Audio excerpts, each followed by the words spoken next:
So before we get to the plan, I did want to re-clarify and point out that the main focus of my channel is fitness from more of an ability perspective, like improving our strength, flexibility, balance, vertical jump, coordination, etc. And really just help people find enjoyable activities that help get them outside and active. And this is because I think this is one of the most beneficial things we can do to help fight obesity long term. So many kids today are confronted with this idea that they have to be just shredded out of their minds to be fit, that's what fitness is, which is false. And sadly, this has led to a lot of people just giving up on fitness altogether. I'm trying to build a channel to inspire people to step out of that comfort zone and try new things. I'm being inspired by and learning from people and sharing their expertise with you in hopes of helping more people to find something that they're passionate about that helps keep them active and healthy, and to expand the horizons of those who already are, because life, it's pretty short, and there are so many amazing things to experience.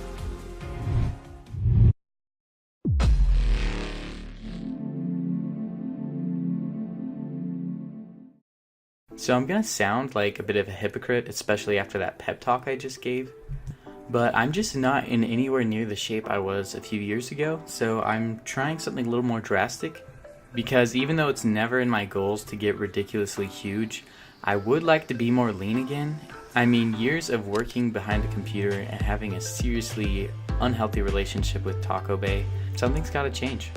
And this won't be for everyone. I created it specifically for me as a challenge to myself, but if you're dedicated and you want quicker results, you might want to stay tuned for this video. This is going back to basics and changing the way that we move, eat, drink, and sleep. Now, this is not a fad diet. What these are some of the most scientifically backed, effective methods to change your lifestyle to bring real and lasting changes to your health. So let's get to it. I'm providing a link in the description to a Google Drive document that will not only explain this plan, but also provides a calendar for you to track your progress. If this seems too extreme or not extreme enough, feel free to tweak it, because what really matters here is consistency and personal progress. Alright, so this is going to be pretty much a rapid fire explanation of what's contained in the plan. So if you still have questions after, just please comment below. Alright, so when it comes to how we're going to move, you're going to want to minimize cardio. It teaches your body you don't need extra muscle tissue and only burns calories and fat in the moment, leaving your body burning and craving sugars in the aftermath. Weights and high-intensity interval training burn more calories with less workout time. Levels of HGH, or human growth hormone, vascular endothelial growth factor, testosterone, and dihydrotestosterone are all vastly raised with HIIT training. And so is your metabolism for 12 to 24 hours after your workout. Pretty dang crazy.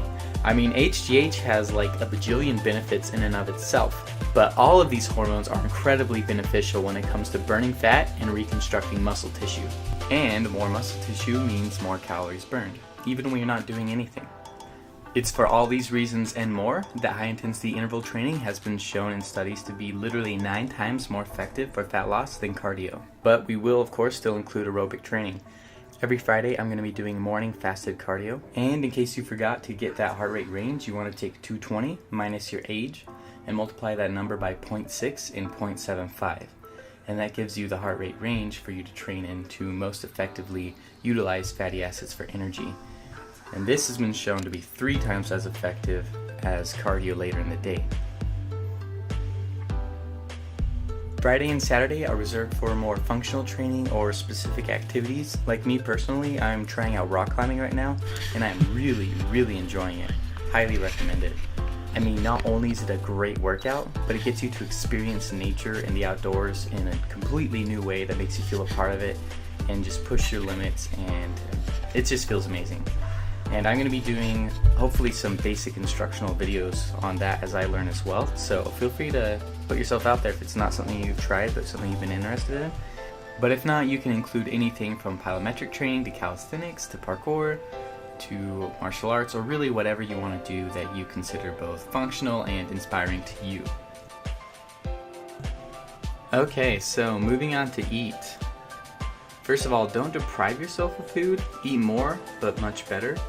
No white or processed bread, rice, pasta, etc. Sugars and starches like these without natural fiber sharply raise blood sugar and insulin. greatly reducing your body's ability to mobilize and burn fat. So when you're drinking a lot of soda or eating a lot of white bread and those types of foods that spike your insulin and blood sugar, you could be working out hard, but you're not going to get the same results. So minimize prepackaged foods, kickstart your metabolism with simple breakfasts high in natural fiber, such as bananas, oats, and those kinds of things. Try and snack on vegetables more, and make sure that dinner is made up of only whole foods, planned around nutrient and caloric density. Let me know if you know of any great recipes, and in the future I'll provide you guys with the best links and recipes that I find. Despite what you've heard, 0.75 grams of protein per pound of body weight is sufficient to retain muscle mass while cutting. Some bodybuilders repeat the idea that you need 1 to 1.5 grams of protein per pound of body weight per day, but that's actually overkill because studies have shown that 0.64 to 0.75 is about the max that most people will see any body compositional benefits. So taking a gram or more per pound of body weight per day isn't actually doing anything extra to benefit you.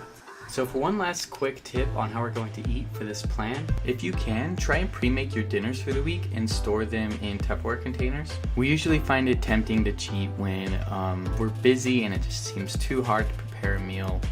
But when it's already made for you, that just removes that temptation. The decision's already been made. And on top of that, it helps you control the portions really easily as well. So it's just a pretty great idea. So be sure to make time for it once a week. Alright, awesome. So moving on to drink. You need to be drinking about 1/2 to 1 ounce of water per pound of body weight per day. Unfortunately, many people, and probably you, are drinking less than half of this. Now, it's going to vary based on different factors such as activity level, but it's going to be somewhere in that range. So for me, weighing 168 pounds-ish, I'll be drinking between 84 and 168 ounces of water per day. Your digestive system, metabolism, and other bodily functions all perform better when you're well hydrated. Hunger is often just space in your stomach caused by thirst. Drinking water can raise resting energy expenditure 20 to 30% within 10 minutes of drinking. Muscles are 80% water. Drink water before meals. Avoid drinking calories, no soda, Powerade, etc. This is really bad because again, these are instantly processed and shot into your bloodstream, raising blood sugar, insulin, and causing energy crashes and cravings, whilst also reducing your fitness results. So minimize juice consumption as well, eat the fruits instead, and try to eat them earlier on in the day to reduce sugar cravings and have them burned off early. Yeah, water, it's super important. Who knew? So go ahead and grab yourself a nice large water bottle, one with ounce markings so you can easily track how much you've been drinking throughout your day. And just take it with you everywhere you go, and it'll make it much easier to make sure you're drinking enough, which will help you to not overeat and stay hydrated and just overall improve your health. Okay, we made it to sleep. I mean, not literally, that'd be nice, but we're here. And I mean, all of these are underestimated, but sleep, I feel like, is just super underestimated when it comes to becoming and staying fit. I mean, you could work out harder than anyone, but if you don't give your body ample time to repair itself, you won't get significant results. Getting less than 7 hours of sleep drastically throws off the incredibly important balance of hormones such as leptin, ghrelin, cortisol, and your ability to process insulin, shown to cut fitness results of those on the same program literally in half. Be in bed with no electronics 8 hours before your alarm is set to go off. The whitish blue light we're so familiar with from our electronic devices is actually interpreted in the brain like sunlight and reduces melatonin production, which contributes to insomnia. So yeah, cut out the "oh, one more episode won't hurt" crap and actually commit to be in bed with no electronics 8 hours before your alarm is set to go off. Commit to it, commit to your health, it's worth it. You know, it's kind of ironic. I'm recording this on the 4th of July, which is the day that we celebrate our freedom and independence as a nation. And yet, hundreds of thousands of people are killed in this nation by obesity every year.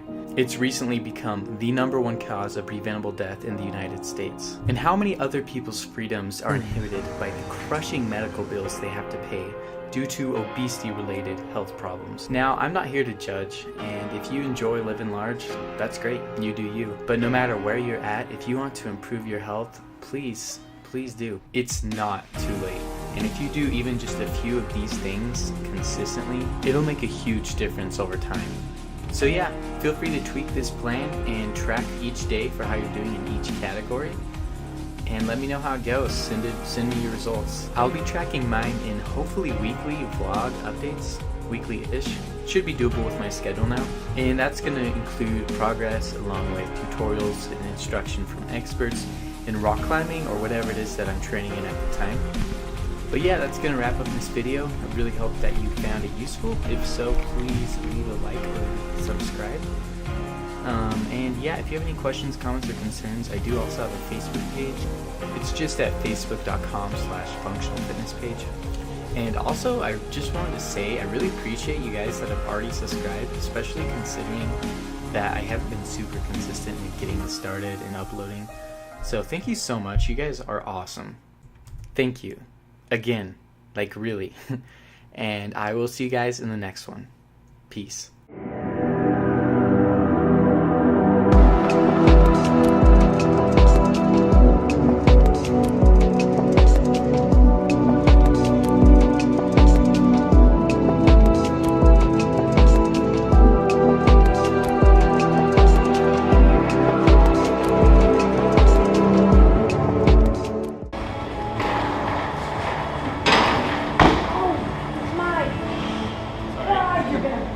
Give me a heart attack. It's like watching my son skateboard.